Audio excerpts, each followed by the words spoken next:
When I was going to teach, and they asked me to teach dancing, I started off trying to teach the square dancing to the kids on 127th Street. I said, oh, they'll knock me down, they'll kill me. And I said, I've got to get something to create an interest. And I said, I know, I'll teach them the Lindy Hop with aerials. I started dancing back in 1961 up in Harlem, a school called PS 68. And like you said, Miss Parks put us together as a dancing partner to learn the Lindy to go into competition. It was something that was starting in the Black community. It's something that gradually grew. It grew, and then it was snatched out of there. If we talk about Swing Kids, the movie, we're talking about white actors. If we talk about the Gap commercial, we're talking about white dancers. If we talk about my experience with this dance in the early 90s and the way that I saw it, we're talking about white teenage kids. The people who created this thing that were sort of overshadowed, and instead we tended to recognize just those who maybe were a trigger or the impetus for it waking up again.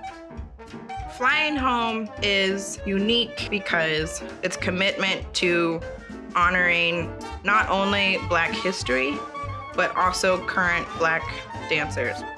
I don't care if I have to stay all day, all night, but I'm going to Flying Home. That's how much I wanted to be here. And not only that, just to see what they have accomplished and to see the rehearsals and how dedicated they are, and the music is music they're not playing today. The sport, the energy, the athleticism, the almost comedy of Lindy Hop versus the other dances was something that drew me in. The energy, the style, the vibes. I mean, honestly, I was hooked. The Lindy Hopping, it gets anger off you, believe it or not. When you throw your partner, you're breathing. That's the anger coming out. When your partner lands, hey there, how are you? Let's do this. It brings about a happy feeling. You know, they said that if I teach them and they get tired enough, the kids can't get into trouble because they'll be so tired of throwing the girls around that by 10 o'clock at night, and they've thrown them for 3 hours because it's a 3-hour class, they'll all be just tired enough to go home and get in bed. Mom Lou would tell you, she said she was supposed to be a minister, but by us dancing, that was her ministry. Whether she knew it or not. To save us. And she saved, like I said, she saved a lot of kids. A lot of kids. I really, really felt like she was a mother to me, although my mother was there for me. Without saying it, I think she wanted to make history that she did something in this world with young people in Harlem. These people danced as a part of everyday life. You know, some of the best things that have happened in this dance happened after Whitey's Lindy Hoppers, after people think that things have gone away. Flying Home was a song called Flying Home, Jumping at the Woodside. That's what we danced by, flying home and jumping at the woodside. And to me, I figure it's about Lindy Hop.